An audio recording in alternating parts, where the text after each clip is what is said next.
Did you know it's the last week you can count the week number on one hand?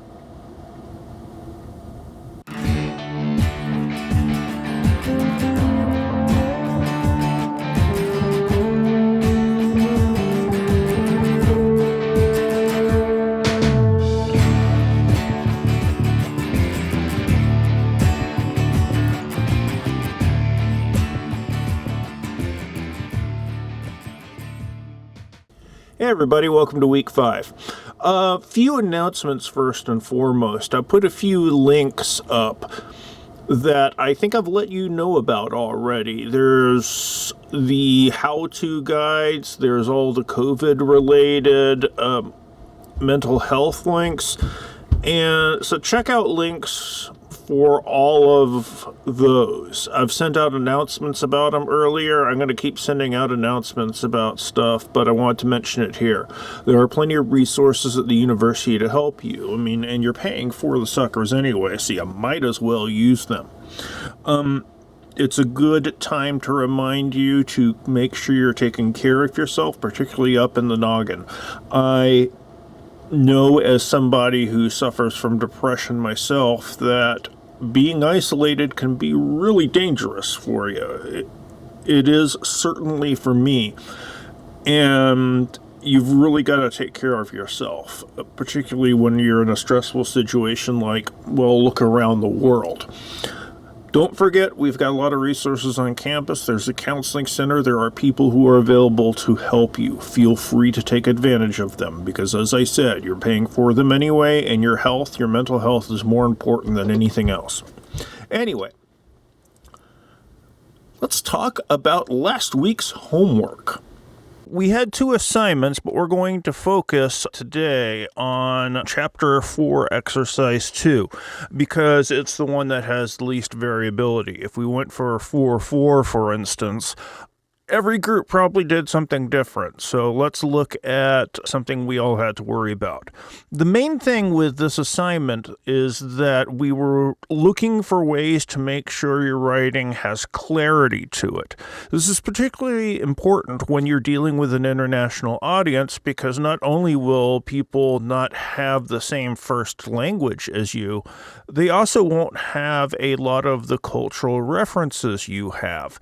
And if you want to reach a wide audience, as wide as humanly possible, you need to make your language as adaptable as humanly possible.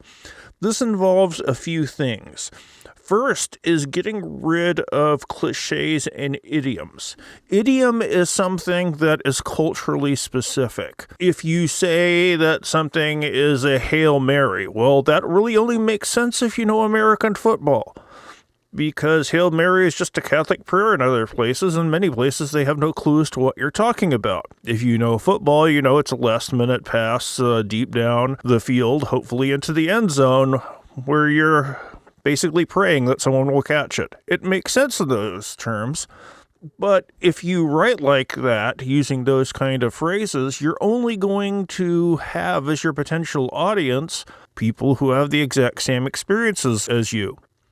That doesn't happen nowadays. We're, thanks to internet technology, very much a global society, so you need to be able to relate to as large of a group as possible. Plus, idioms are different all over the world. In Germany, if you talk about tying a bear to somebody, it means to fool them. You said that to an American, they just stare at you blankly. This next one is a good one. To slide in on a prawn sandwich means to have an easy life. You can kind of see how it comes about, how one would equate to the other, but you have to stop and think about it. You can sharpen an axe on the top of his head, a Russian idiom for he's really stubborn. Fun, huh? The thing is, these idioms tend to jump into our language a lot more than we think they do. If you've seen the episode of Archer that earlier slide was from, that's an understanding he comes to as well. So you have to really interrogate your writing and see, does this make sense on its own? Does this need cultural context?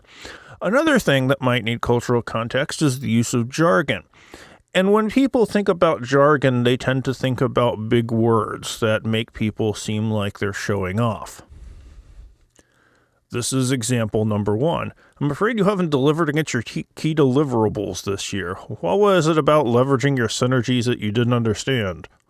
Well, these words all have meanings, but clearly you could state this in a much clearer manner. I've come in for some kind of red spotty rash. Aha, an idiopathic... I'm not even going to try it. The thing is, jargon actually does have legitimate uses. If I am, for instance, an engineer talking to other engineers, engaging in jargon allows me to shortcut a lot of long explanations. But that's a limited audience. If you're talking about a broad audience, and this is what writing for an international audience involves, you want to make things as simple as possible, as clear as possible, and as independent of context as possible. People who just love to use big words. I love to use big words. It's fun sometimes. But if I'm trying to reach a broad audience, using sesquipedalian is probably not going to be my best bet. Sesquipedalian, incidentally, is F, polysyllabic, characterized by the use of long words. Now you know, huh? But if you ran across this in a business letter, it would send you immediately running towards a dictionary. That's not necessarily a good thing when you're trying to reach as broad of an audience as possible. I would argue that it's not necessarily a good thing anyway in writing, that you only really need to get complex if there's no way to simply state what you're talking about. But it's particularly the case in business writing and scientific and technical writing when you're going for a broad audience to avoid such things, because you want your reading to have as large of an audience as humanly possible. Which brings us to Chapter 4, Exercise 2. You were given this series of paragraphs, and you were asked to make the language more universal, which involves cutting out idioms, cutting out big words, and cutting out jargon. So what about this as jargon? What about this as an idiom? Well, I went ahead and highlighted them all. Let's look at the jargon. Global market. There's got to be an easier way to talk about that. Documentation publishing. Do you need the word documentation if we're talking about documents to begin with?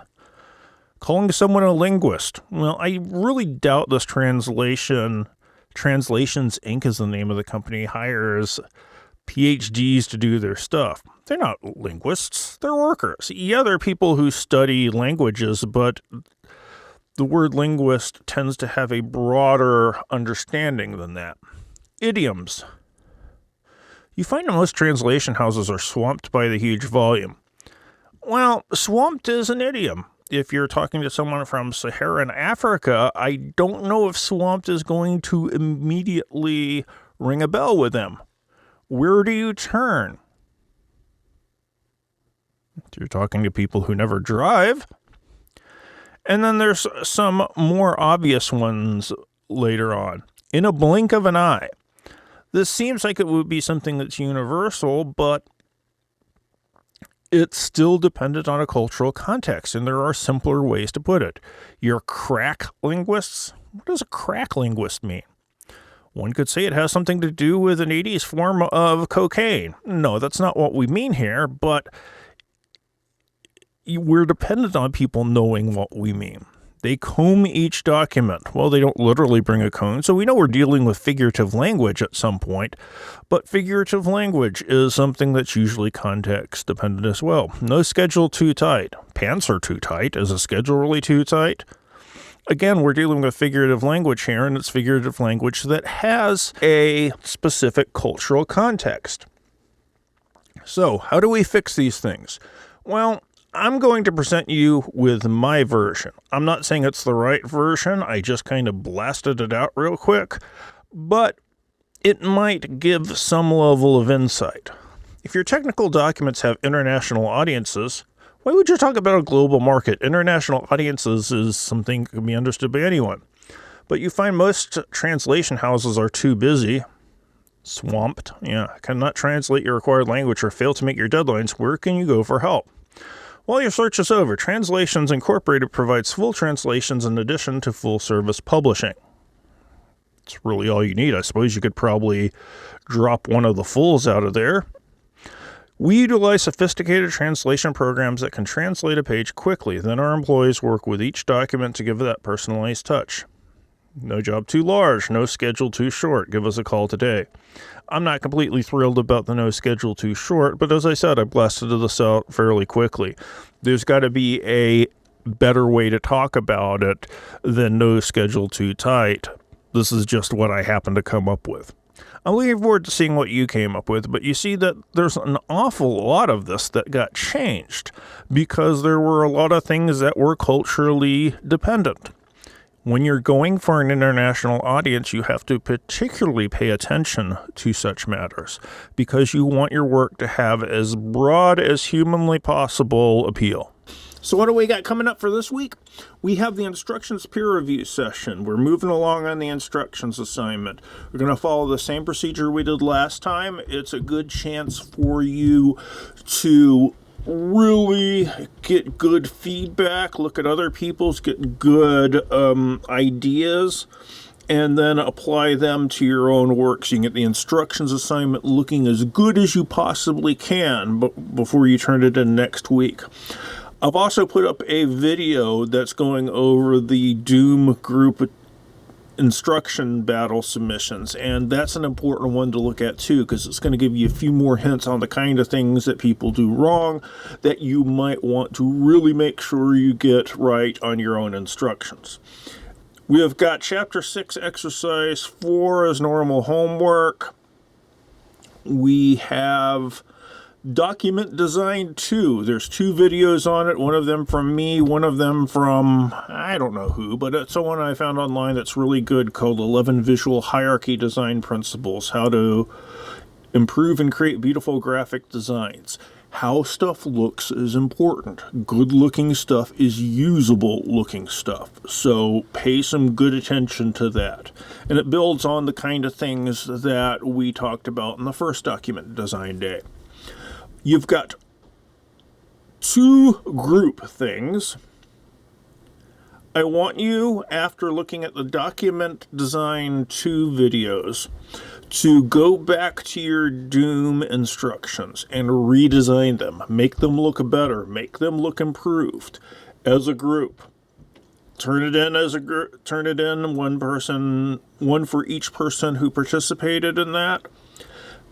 Let me see some difference. If it looks exactly the same, if I have to hunt for a difference, I'm not going to give you credit for it. I've given you advice in terms of the videos, so you should get some ideas to what you need to do to change. The other thing we have this week is the problems in field memo submission. This is covered in the major assignment sheet. Basically, each of your groups is focused on a specific area. We've got technology, we've got education, blah, blah, blah. What you need to do is start looking at the kind of problems that exist in your group. Everybody should be able to find something that they're interested in working on because from this point onward, after the instructions, everything kind of builds up to your final report. So the first step is everybody needs to start thinking about the kind of problems that are out there in your field. And then as a group, you're going to put forth a memo. 1 page max, just tell me some of the big issues that are happening in your field. If I was talking about video games, for instance, I could talk about how chip shortages are making certain consoles harder to get. We go into other things, but you get the point. So, as a group, you have the Doom redesign battle and the problems in field memo submission. One from group composed, but one from each member of the group. You have 2 videos on document design, you have the instructions peer review session, and you got Chapter 6, Exercise 4. If you have any questions as you go through, remember we got Remind. It's one of the more helpful places. It's one of the more helpful things we've done this semester, I think, because I'm able to get back to you really, really quickly. And hopefully you're appreciating that. And I think that's enough for this video. So I hope you have a great week. If you need me, get a hold of me and I'll be back to you as soon as I can. And I will see you in the next video. Ciao.